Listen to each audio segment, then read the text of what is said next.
My name is Daniel Reeves. This happened to me in the summer of 1972. It was a strange time. There was a big gas shortage across the country, and people were worried about how they would get around.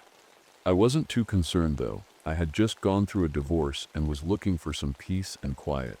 I decided to head out into the Ozark Mountains in Missouri with my trusty German Shepherd, Max. We were going to spend some time in nature, just the two of us. I had recently fixed up my old 1963 Winnebago Brave, and it was perfect for our adventure. The Ozarks were beautiful, with their rolling hills and dense forests. But there was something about this place that felt different, something that made you feel like you were being watched. As I drove into the mountains, I stopped at a small gas station to fill up. The attendant, a gruff but friendly man, warned me about a place called Hungry Hollow. He said it was just hillbilly superstition, but there was a seriousness in his voice that made me wonder if there was more to it. I thanked him and continued on my way. The road got narrower and more winding until I finally found a spot to park near an old, overgrown fire road. It was the perfect place to set up camp and enjoy the solitude I was looking for. But as the sun began to set, Max started acting strange. He wouldn't leave the RV, and when I tried to coax him out, he growled softly, his eyes fixed on the darkness outside. I shrugged it off, thinking maybe he was just spooked by the new surroundings.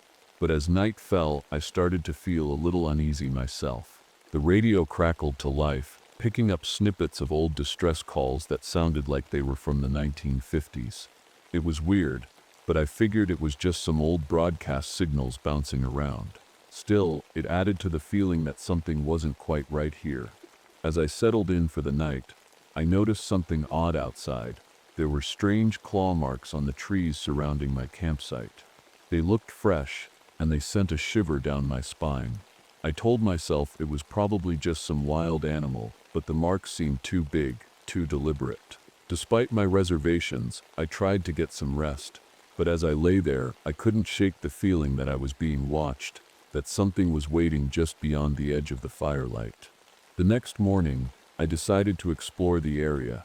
Max was still acting weird, but he came with me, his ears perked up like he was listening for something. We walked through the forest, and I noticed more of those strange claw marks on the trees. They seemed to be all around us, but I didn't see any animals that could have made them. As we walked back to the RV, I stumbled upon an old metal sign half buried in the dirt. It said Restricted Area, Nias Forestry Depth, Nias 1952. I wondered what that meant. Was this place closed off for some reason? But there were no fences or signs of anything being blocked off. I decided to head back to the RV and make some lunch. As I was cooking, I heard a rustling in the bushes. At first, I thought it might be Max, but then I saw a woman emerge from the trees. She looked lost and scared, and she was covered in dirt and leaves. "Hello," I said, trying to sound friendly. "Are you okay?" She looked at me with a mix of fear and confusion. I lost my group," she stammered. "We were hiking, and I got separated from them." I invited her to sit down and offered her some water.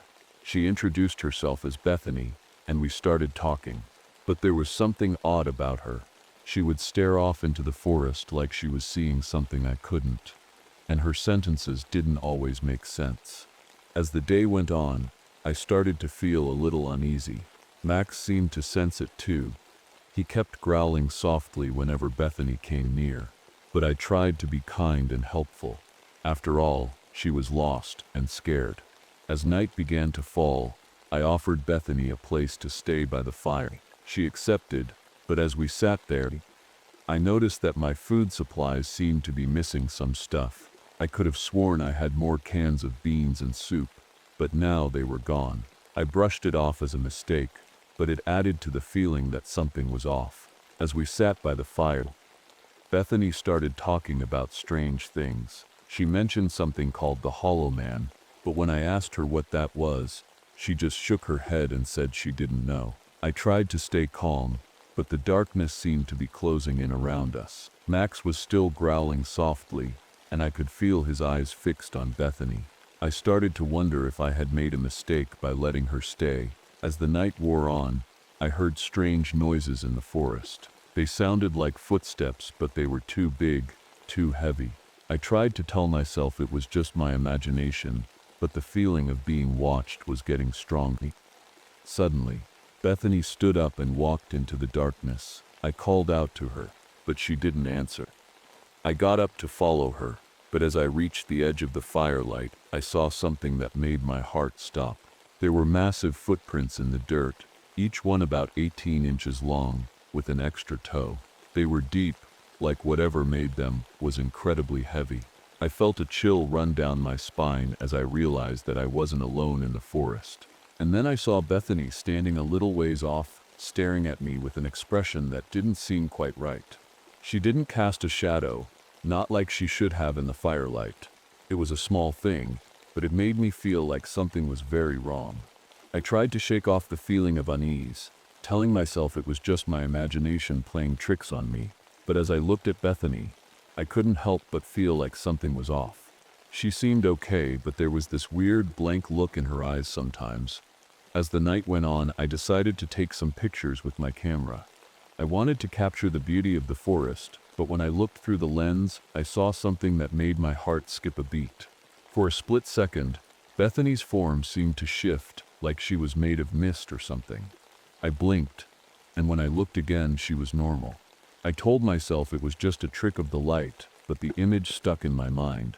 The next morning, I woke up to find that more of my food was missing. It was like someone had been sneaking into my RV at night. I started to feel a little angry, but then I saw Bethany sitting by the fire, staring into the flames like she was in a trance. "Bethany, did you take some of my food?" I asked gently. She looked up at me, and for a moment I thought I saw something flicker in her eyes. But then she just shook her head and said, "No, I didn't take anything." I wasn't sure what to believe. Part of me wanted to trust her, but another part was screaming that something was wrong. As the day went on, the weather started to change. Dark clouds rolled in, and the wind picked up. I could smell rain coming, and I knew we needed to prepare. But before I could do anything, Bethany stood up and started walking into the forest. "Bethany, wait," I called out. "A storm is coming." But she didn't stop. She just kept walking, like she was being pulled by something. I followed her, feeling a sense of panic rising up. The wind was getting stronger, and the first drops of rain were starting to fall. As we walked deeper into the forest, I stumbled upon a waterfall. Behind it, I saw the entrance to a cave. Bethany was heading straight for it, like she knew exactly where she was going. I hesitated for a moment, but then I followed her into the cave. The storm was getting worse outside, and I didn't want to leave her alone. As we stepped into the darkness, I realized that I had no idea what we were getting ourselves into. As we stepped into the cave, the sound of the storm outside grew fainter. It was dark and quiet inside, except for the sound of dripping water echoing off the walls. I fumbled in my backpack for a flashlight and turned it on, casting a weak beam of light into the darkness. Bethany was already moving deeper into the cave, her footsteps echoing off the stone. I followed her, trying to keep up. The air inside was cool and damp, and I could smell the earthy scent of the cave. As we walked, I started to notice that the cave was filled with strange nests made out of twigs and leaves. They were arranged in a weird pattern, like someone had carefully placed them there. I felt a shiver run down my spine as I realized that these nests might not be made by animals. Suddenly, Bethany stopped in front of me. She was staring at something on the ground, her eyes fixed on it like she was in a trance. I walked closer and saw that it was a bunch of old papers and files scattered all over the cave floor. I picked one up, and it was an old Forest Service report from 1952. It talked about a containment operation in this area, but it didn't say what that meant. I looked up at Bethany, but she just shook her head like she didn't know anything. As I kept reading, I found out that there was something in these woods that the government had tried to contain. It was described as an unidentified biological entity, whatever that meant.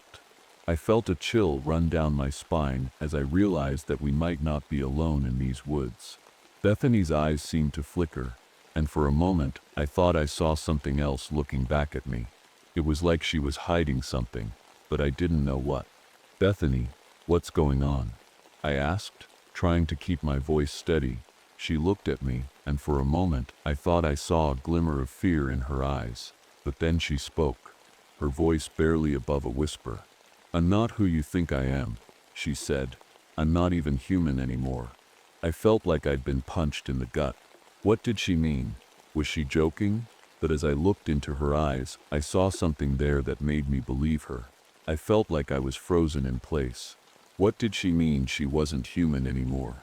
I looked at her, trying to see if she was joking, but her face was serious. "Bethany, what are you talking about?" I asked, trying to keep my voice calm. She took a deep breath before speaking. "I was part of a hiking group that came into these woods a few weeks ago. We were warned about something called the Hollow Man, but we didn't believe it. Then something happened. I don't remember exactly what, but I started to feel different. I could feel myself changing." As she spoke, her eyes seemed to cloud over, like she was remembering something painful. "What do you mean by changing?" I pressed my curiosity mixed with fear. "It's hard to explain," she said, "but I feel like I'm not fully myself anymore. There's something inside me, something that's taking over. I've been trying to fight it, but it's getting stronger." I felt a chill run down my spine. What was she talking about? Was she possessed or something? Suddenly Max let out a loud growl from outside the cave. I had left him by the RV, but it sounded like he was right outside the cave entrance. "Bethany, I think we need to get out of here," I said, trying to sound calm. But as I turned to leave, I saw that the storm outside had gotten worse. The wind was howling, and the rain was pounding against the cave entrance. We were trapped, and then I saw Bethany's eyes change. They went from normal to something empty. "Hollow, run," she whispered. Her voice not her own anymore. I didn't need to be told twice. I turned and sprinted back through the cave, the sound of my footsteps echoing off the walls. But as I reached the entrance, I realized that my RV was in trouble. The fuel line was cut, and I was stranded. Max was waiting for me, his fur soaked from the rain. He growled softly, like he knew something was wrong. And then I saw Bethany. She was standing behind me, her eyes black as coal. She wasn't human anymore. She was something else. I tried to stay calm, but my heart was racing. Bethany was no longer the person I had met just a few days ago. She was something else now, something that didn't seem human.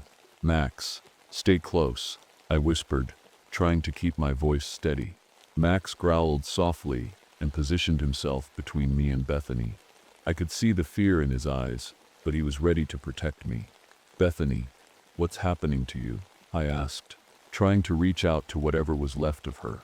But she didn't answer. Instead, she started to change. Her body began to stretch and contort, like it was being reshaped from the inside out. I felt a wave of horror wash over me as I realized that she was becoming something monstrous. Suddenly, Max darted forward, barking loudly. He attacked Bethany, trying to defend me. I shouted for him to stop, but he kept fighting. In that moment, I knew I had to get away. I grabbed my backpack and started running through the storm, the rain pounding against my face. I could hear Max's barks and Bethany's, whatever she was now, roaring behind me. As I ran, I remembered something from the old reports I had found. The entity couldn't cross running water in its transitional state. I spotted a stream nearby, swollen from the rain, and made a dash for it. I jumped into the water, feeling the icy coldness envelop my legs. I looked back, and Bethany was standing at the edge of the stream, her eyes fixed on me with a hunger that made my blood run cold. But she didn't cross the water. Instead, she let out a scream that sounded like it came from somewhere deep inside the earth. The sound sent shivers down my spine. I knew I had to keep moving. I started to wade through the stream, my eyes fixed on the forest ahead. I had to find a way out of this place before it was too late. As I walked, the storm seemed to grow stronger.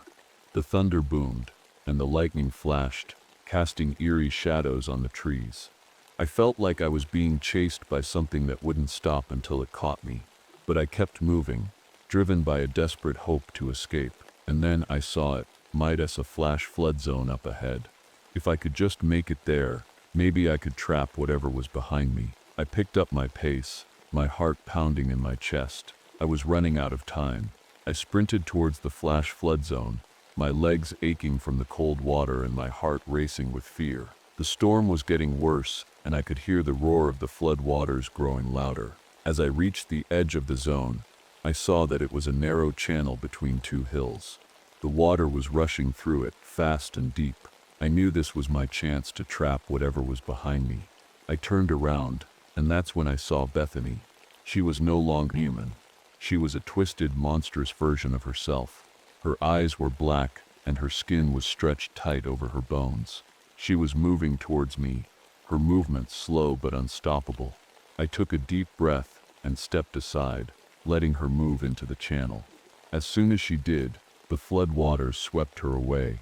I watched as she was carried downstream, her body tumbling and twisting in the water. For a moment, I felt a sense of relief. I had escaped, but then I remembered Max. I had left him back at the cave, and I had no idea if he was okay.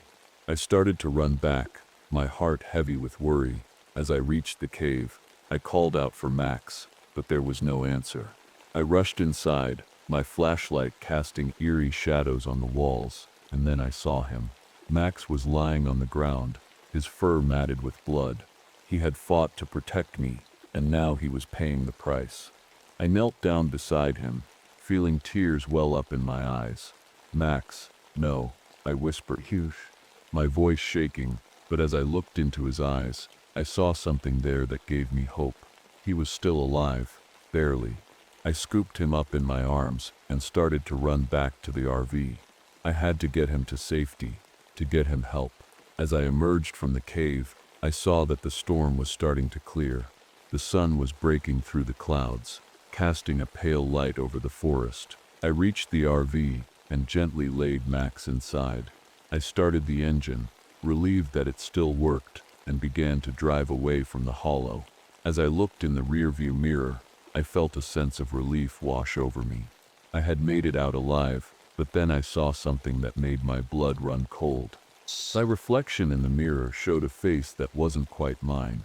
My eyes seemed darker, and my skin looked paler, and on my hand, I saw something that made my heart stop. Maya's sixth finger, small but unmistakable. I felt a chill run down my spine.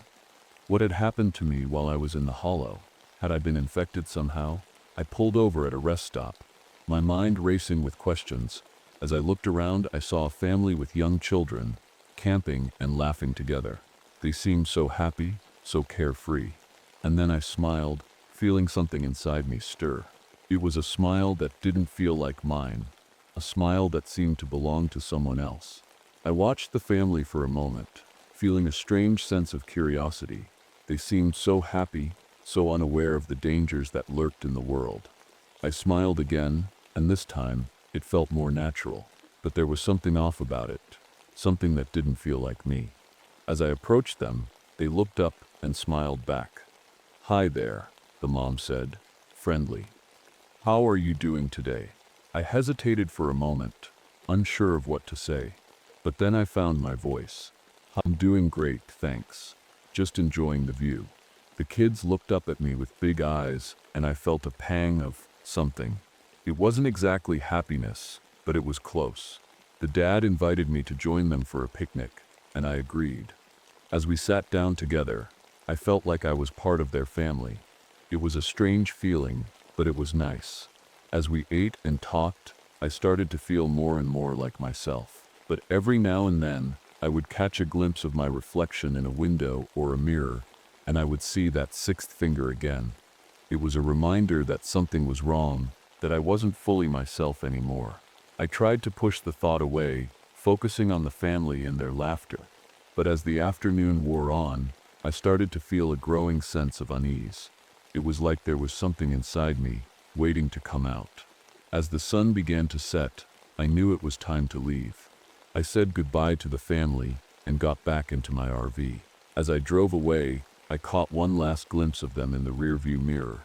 They were waving goodbye, smiling, and then I saw my own face staring back at me. The sixth finger was still there, but this time, my eyes looked different. They looked empty, hollow. I felt a chill run down my spine as I realized that I might not be alone in my body anymore. Something was inside me, something that was slowly taking over. I kept driving, unsure of where I was going or what would happen next. But I knew one thing for sure. I wasn't the same person I used to be. As I drove through the night, I couldn't shake the feeling that something was watching me from inside my own body. It was a creepy feeling, like I was sharing my skin with someone else. I tried to focus on the road, but my mind kept wandering back to the hollow and what had happened there. I thought about Bethany and how she had changed, and I wondered if the same thing was happening to me. After a few hours of driving, I saw a sign for a small town up ahead. I decided to stop there for the night, hoping to find some answers, or at least a place to rest. As I pulled into town, I noticed that it was quiet and still. The streets were empty, and the only sound was the hum of the streetlights. I parked my RV on the outskirts of town and decided to walk into the center to see if I could find a diner or a cafe that was still open. The town was small, with only a few shops and restaurants, but as I walked down the main street, I saw a diner that was still lit up. I went inside, hoping to find some warmth and maybe some company. The diner was cozy, with a friendly waitress who greeted me with a smile. I ordered a cup of coffee and sat down at the counter, feeling a little more at ease. As I sipped my coffee, I noticed a newspaper on the counter. The headline caught my eye: Mysterious Disappearances in Local Woods. I felt a shiver run down my spine as I realized that it was talking about the same woods where I had encountered Bethany. I started to read the article, and it mentioned rumors of a creature that could mimic human form. It was the same legend that Bethany had told me about the Hollow Man. Suddenly the waitress leaned in close and whispered, "You're not from around here, are you?" I shook my head, feeling a sense of unease. "Well, be careful," she said. "There's something strange going on in these woods. People have been disappearing, and some say they've seen things that can't be explained." I thanked her for the warning, but as I left the diner, I couldn't shake the feeling that I was already too late. Whatever was happening to me, it was already inside. As I walked back to my RV, I felt like I was being watched. I looked around, but there was no one there. The streets were empty, and the only sound was the wind rustling through the trees. I got into my RV and locked the door, feeling a little safer. But as I sat down, I noticed something strange. My hands looked different. They seemed paler, and my fingers seemed longer.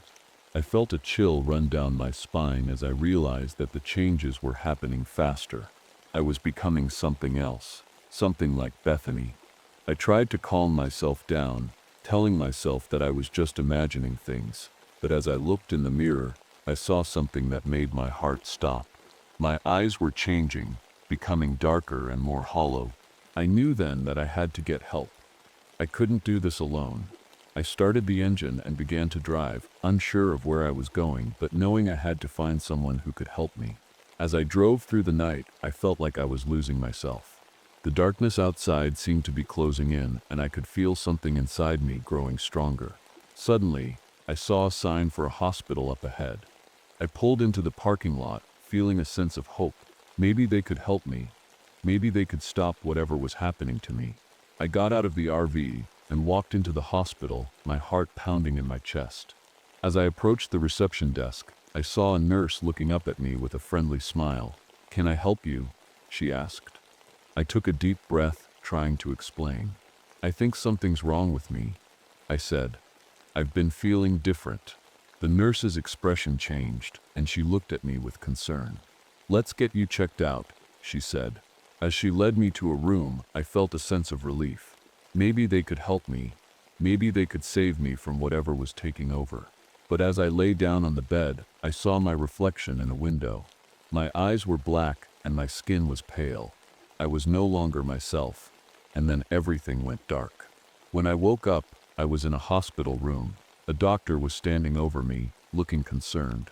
"Hello," he said. "You've been asleep for a while. How are you feeling?" I tried to sit up, but a wave of dizziness hit me. I lay back down, feeling weak. I, I don't know, I said. What happened to me? The doctor hesitated before speaking. We're not entirely sure. You came in here acting strangely, and then you passed out. We've run some tests, but we haven't found anything out of the ordinary. I looked at my hands, and they seemed normal again. No sixth finger, no pale skin. Maybe it was all just a dream, I thought, but then I looked into the mirror on the wall. My eyes were still dark, still hollow. Doctor, I said, trying to keep my voice steady. I think something's inside me, something that's changing me. The doctor looked at me with a mixture of confusion and concern. I don't know what you're talking about, he said, but we'll keep running tests. Maybe we can find out what's going on. As he left the room, I felt a sense of frustration. No one believed me. No one understood what was happening. But then I heard a voice. It was soft and whispery, and it seemed to be coming from inside my own head. You're one of us now, it said. You'll never be alone again. I felt a chill run down my spine. What did it mean? And who was speaking to me? I tried to respond, but there was no answer. The voice was gone, leaving me with more questions than answers. As I lay there, I realized that I might never be able to go back to my old life. Whatever was happening to me, it was changing me in ways I couldn't understand. And then I heard footsteps outside my room. The door opened, and a nurse came in with a smile. Time for your medication, she said. But as she approached me with a syringe, I felt a surge of fear. What was in that needle? Was it going to help me? Or was it going to make things worse? I tried to push her away, but she was too strong. She pinned me down and injected the medication into my arm. As the liquid spread through my veins, I felt a sense of calm wash over me. But it was a false calm. A calm that came from something outside of myself, and then everything went black again. When I woke up again, I was in a different room. It was smaller, with no windows. I was lying on a bed, and there were straps holding me down. I tried to struggle, but the straps were too tight. I was trapped. A doctor came in, looking serious. We've been trying to help you, he said, but you've been acting strangely. We need to keep you safe, I tried to explain, to tell him about the voice and the changes in my body. But he just shook his head. You're not well, he said. We need to run more tests. As he left the room, I felt a sense of desperation. I was trapped, and no one believed me. But then I heard the voice again. It was whispering in my ear, telling me to be patient. They don't understand, it said. But soon you will be free. I didn't know what it meant, but I felt a surge of hope. Maybe there was a way out of this place. As the hours passed, I heard footsteps outside my room. The door opened, and a nurse came in with a tray of food. But as she approached me, I saw something that made my heart stop. Her eyes were black, just like mine, and then I realized that I wasn't alone. Whatever was inside me, it was inside her too. We looked at each other, and for a moment, I felt a sense of connection. So, we were both trapped, both changed. But then she smiled, and it wasn't a human smile. It was something else, something that sent shivers down my spine. You're one of us now, she said, her voice barely above a whisper, and then everything went dark again. When I woke up again, I was in a different place. I was standing in a room filled with people, but they weren't like normal people. They all had the same black eyes, the same empty look. I felt a sense of fear, but it was mixed with something else. It was like I was part of them now, like I belonged. The nurse from before was standing next to me, smiling. Welcome, she said. You're one of us now. I looked around trying to understand what was happening, but everything seemed foggy, like I was dreaming.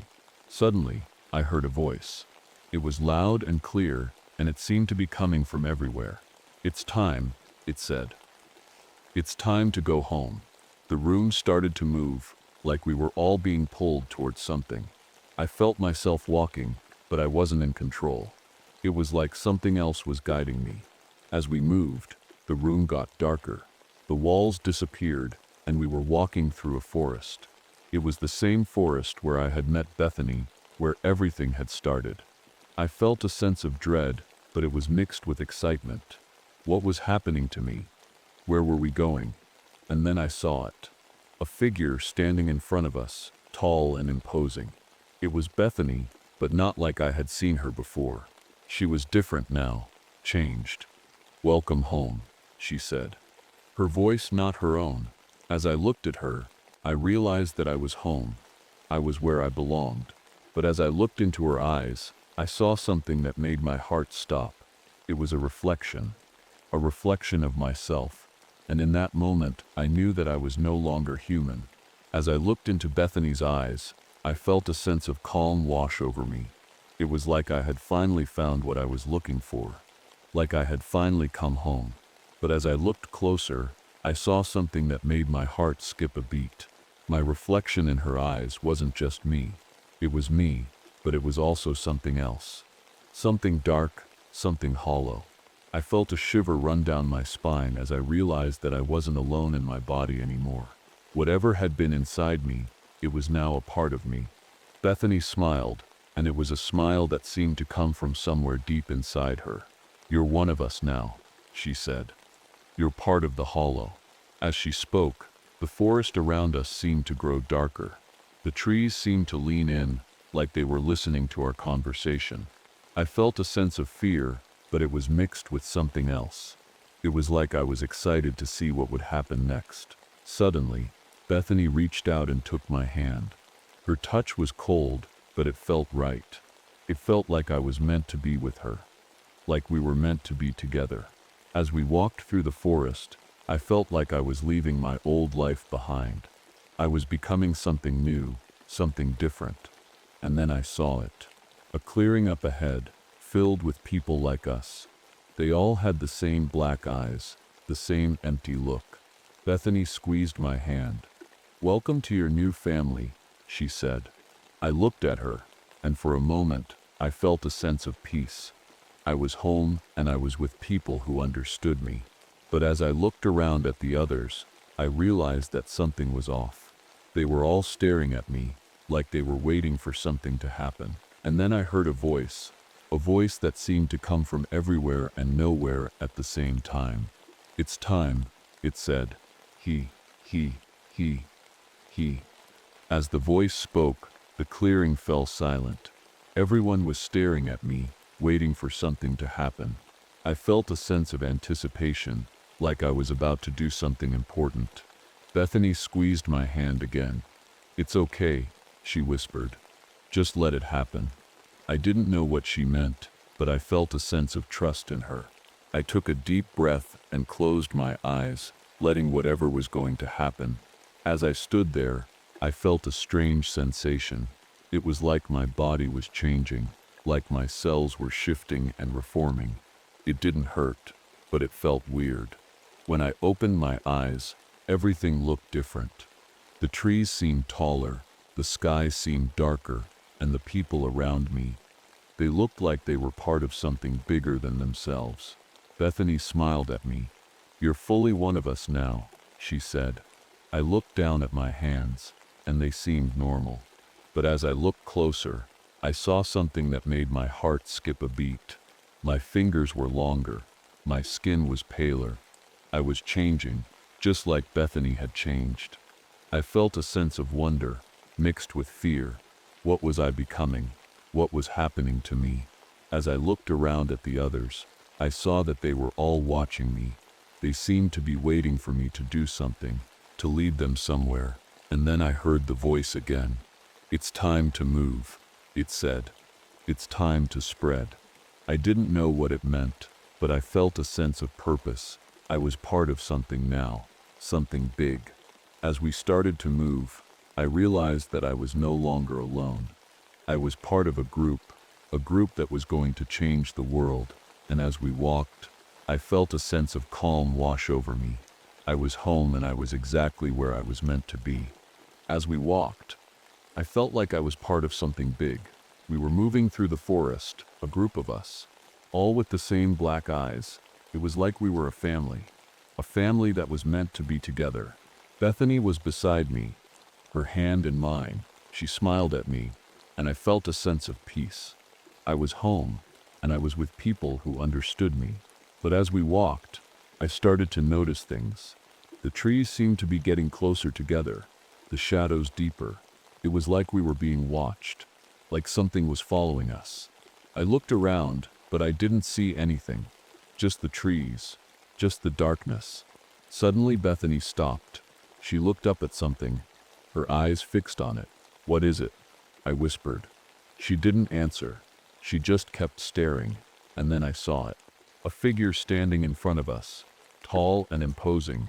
It was a man, but he didn't look like anyone I had ever seen before. His eyes were normal, not black like ours.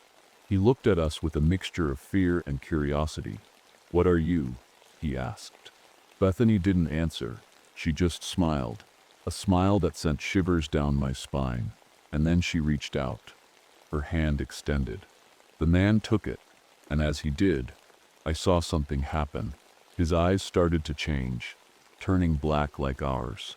He looked at us, and for a moment, I saw fear in his eyes.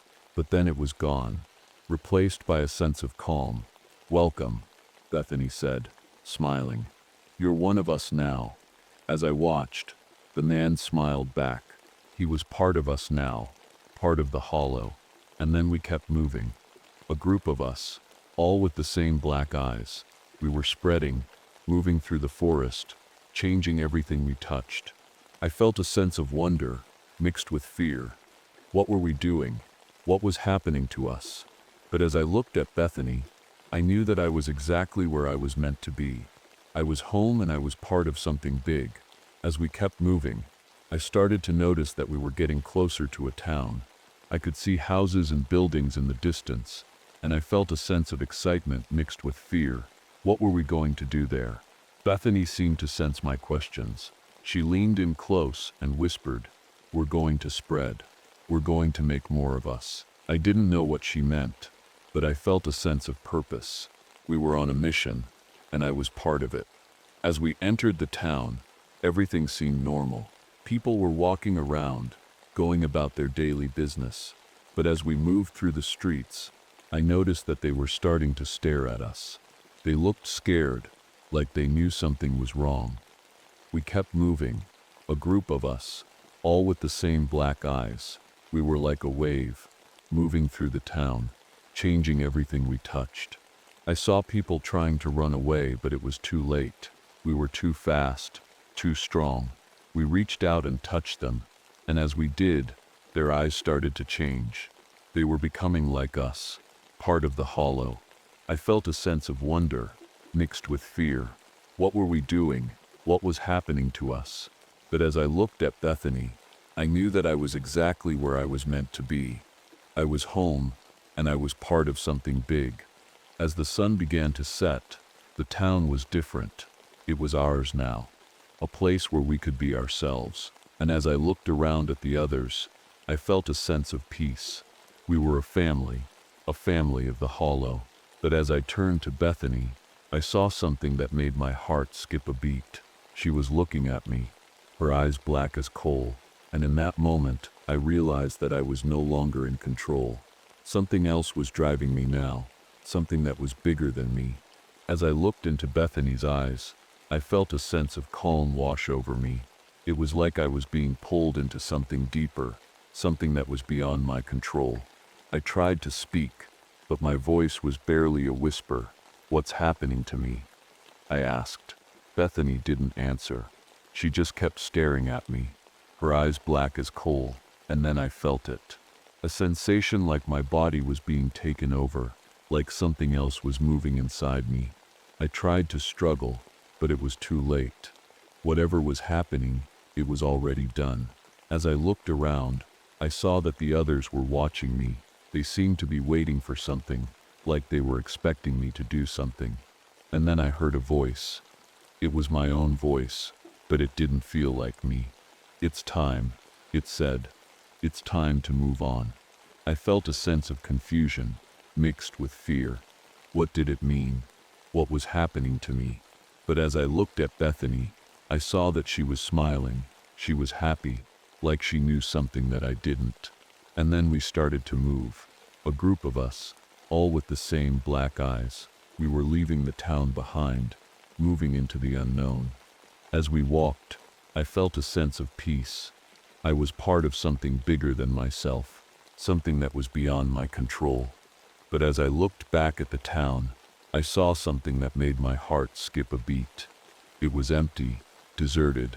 Everyone was gone, like they had vanished into thin air. And then I realized that we had done it. We had taken over, spreading our influence to every corner of the town. I felt a sense of wonder, mixed with fear. What had we become? What were we capable of? As I looked at Bethany, I saw that she was still smiling. She was happy, like she knew that we were just getting started, and then everything went black. When I woke up, I was in a place I didn't recognize. It was dark and quiet, like a cave. I tried to remember how I got there, but my memories were fuzzy. As I sat up, I saw Bethany sitting next to me.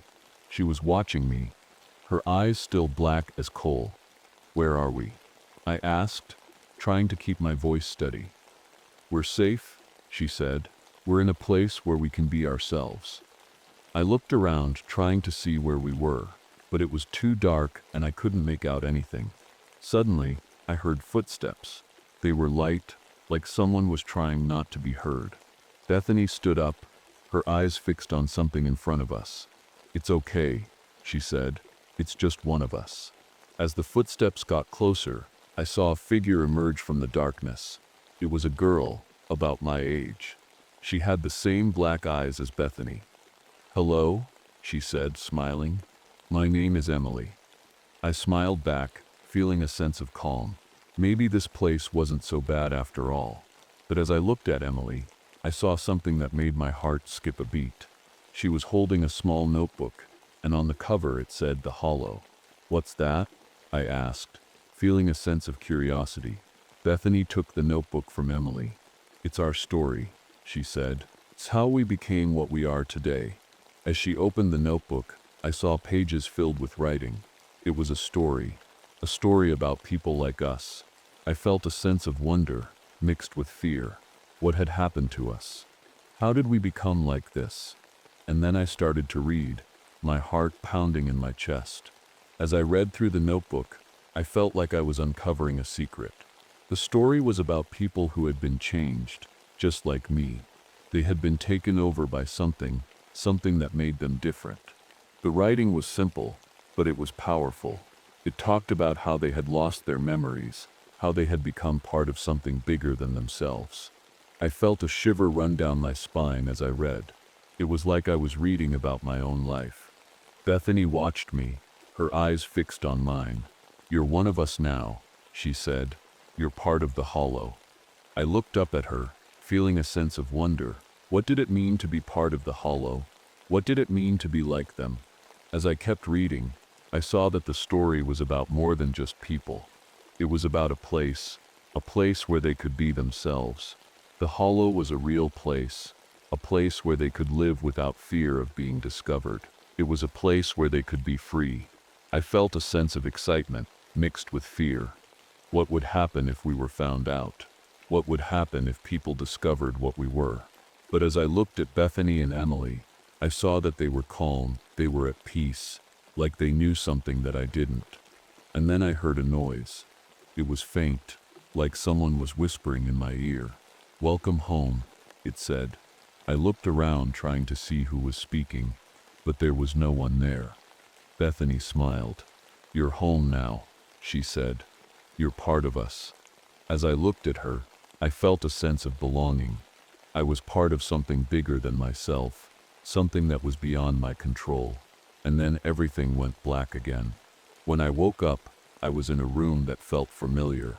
It was like I had been there before, but I couldn't remember when. Bethany was sitting next to me, watching me with her black eyes. "You're okay," she said. "You're safe now."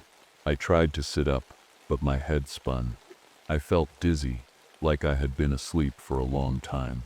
As I looked around, I saw that the room was simple.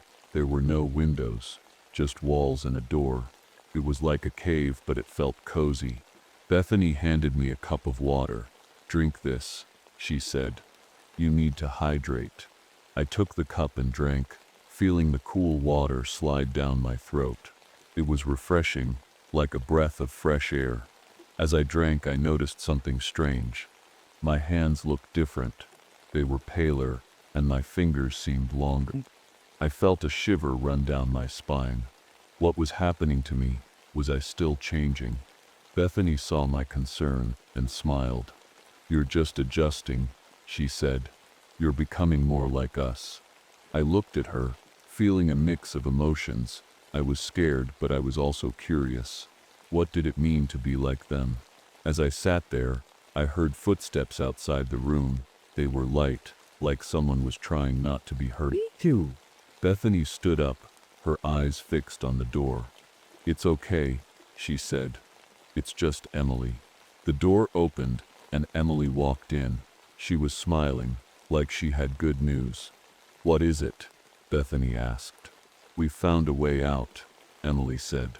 "A way to leave this place and start anew." I felt a surge of excitement. Could it be true? Could we really leave? But as I looked at Bethany, I saw that she was hesitant. "Are you sure?" she asked. Emily nodded.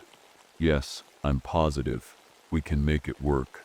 As they talked, I felt a sense of hope. Maybe we could escape. Maybe we could start over. But as I looked at my hands, I realized that I wasn't sure if I wanted to leave. I was changing, becoming something new. And as I looked at Bethany and Emily, I saw that they were waiting for me. They were waiting for me to decide what I wanted to do next. As I sat there, I felt like I was at a crossroads. Part of me wanted to leave, to escape this place and start fresh. But another part of me was curious about what was happening to me. I was changing, becoming something new. Bethany and Emily were watching me, waiting for me to make a decision. I could see the anticipation in their eyes. "What do you mean by start anew?" I asked Emily, trying to understand what she was proposing. "We found a way to blend in with the outside world," she said. "We can live among them, unnoticed." I felt a shiver run down my spine. What did it mean to live among them? Would we be safe? Bethany leaned forward, her eyes locked on mine. "We'll be free," she said. "Free to be ourselves without fear of being discovered." I looked at her, feeling a sense of wonder. Could it really be that simple? But as I thought about it, I realized that there were risks. What if we were found out? What if we couldn't control ourselves?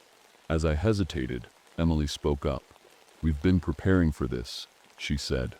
"We've learned how to control our changes." I looked at my hands again, feeling a sense of unease. Could I really control what was happening to me?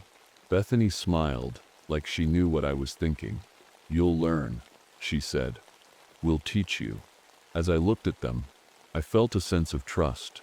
Maybe they were right. Maybe we could make it work. But as I stood up, ready to make a decision, I heard a noise. It was faint, like someone was whispering in my ear. "Don't trust them," it said. I spun around trying to see who was speaking, but there was no one there. Bethany and Emily looked at me, concerned. "What's wrong?" Bethany asked. I hesitated, unsure of what to say. Was I just imagining things? But as I looked at them, I realized that I wasn't sure if I could trust them. Not completely. I tried to shake off the feeling of unease. Maybe I was just imagining things. But as I looked at Bethany and Emily, I saw that they were watching me closely. "What's wrong?" Bethany asked again, her voice soft. I hesitated, unsure of what to say, but then I decided to tell them. "I heard a voice," I said. "It told me not to trust you." Emily's expression changed, like she was surprised. "What voice?" she asked. I shrugged. "I don't know. It was just a whisper in my ear."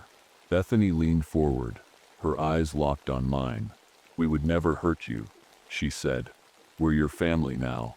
I looked at her, feeling a mix of emotions.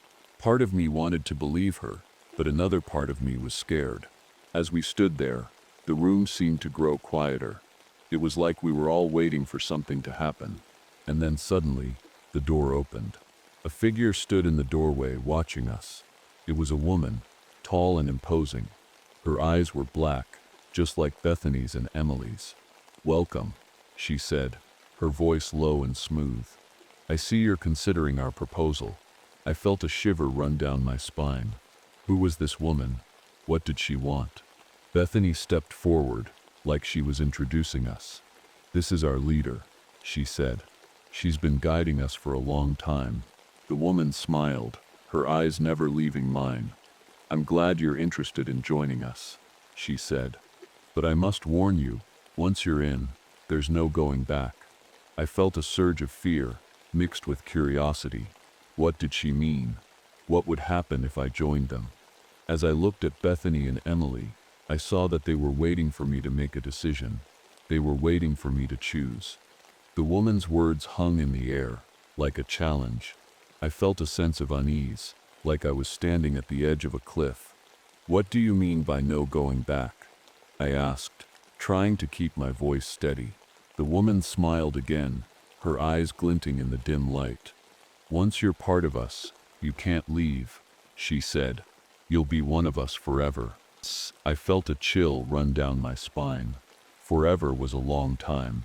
What if I didn't want to be part of this group? What if I wanted to leave? Bethany stepped forward, like she was trying to reassure me. "It's not so bad," she said. "We're a family. We take care of each other." But I wasn't sure.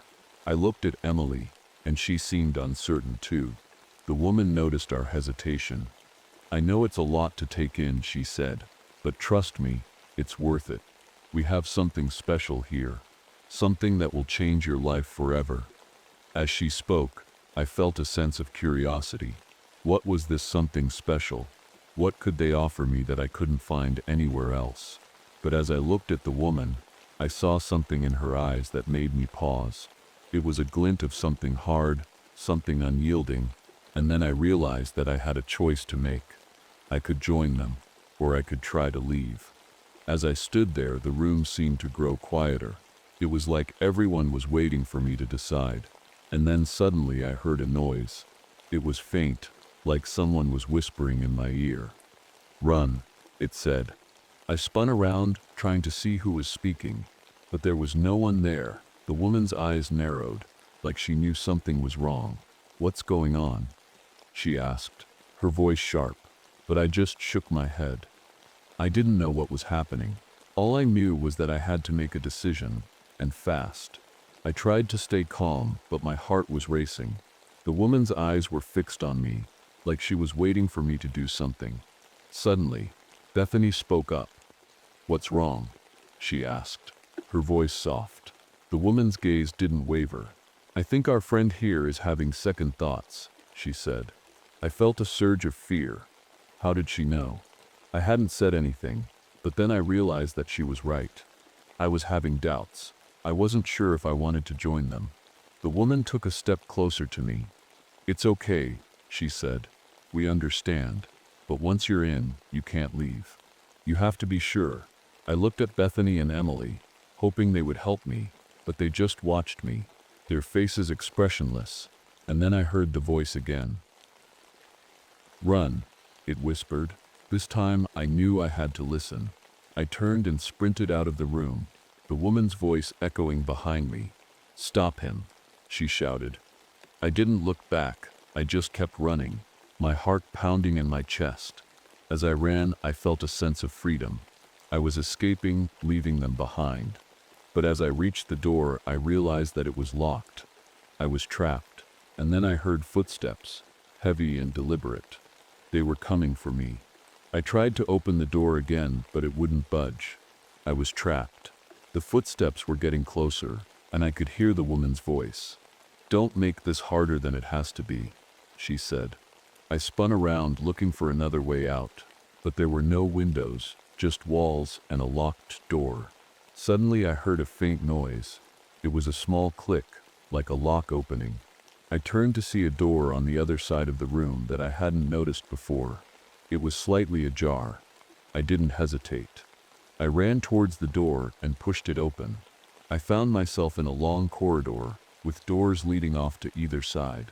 I started to run, my heart pounding in my chest.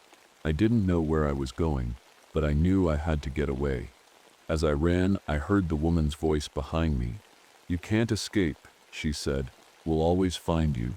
I didn't look back. I just kept running, my breath coming in short gasps. The corridor seemed to go on forever, but finally I saw a glimmer of light ahead. It was a door, and it looked like it led outside. I pushed it open and found myself in a dark alley. The air was cool and fresh, and I felt a sense of freedom. But as I looked around, I realized that I was lost. I didn't know where I was or how to get back home. And then I heard footsteps behind me. They were light, like someone was trying not to be heard. I spun around, but there was no one there, or so I thought.